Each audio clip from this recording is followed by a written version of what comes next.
President Trump continues to claim without basis in fact that the upcoming election won't be honest.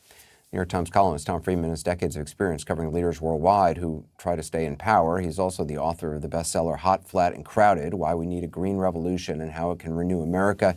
He joins me now. You know, Tom, we played President Reagan's statement when he gave his first inaugural address, and the first thing he addressed was the commonplace nature of the peaceful transfer of power, and to praise Jimmy Carter for making it so easy to facilitate that. It is something that in this country is commonplace that overseas where presidents dress up in fake military uniforms and when they have their families running other, branches of government, they don't have peaceful transfers of power. Were you surprised that the president said this? I mean, a lot of people say that, yes, it's stunning, but not surprising. I found it stunning and surprising, Anderson.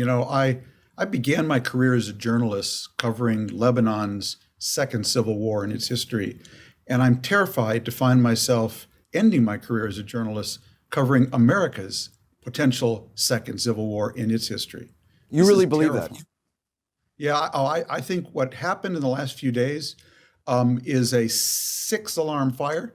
I think it's DEFCON 5. The President of the United States has told us either I win the election or I delegitimize the election. Those are your choices, folks. And he basically is trying to break people's will to really get people to say, what the heck, he wants it so bad, just give it to him. I think this is certainly the most frightening moment in my life.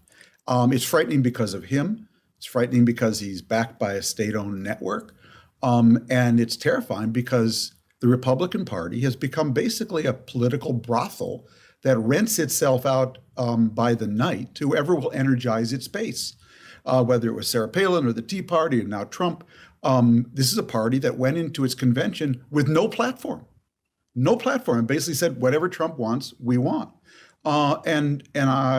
If you're not frightened now, if you are not terrified for what could happen, it's not we might have a disputed election. It is we are going to have a disputed election. Almost certainly, unless Trump wins, in which case I shudder to think what 4 more years of this would be like.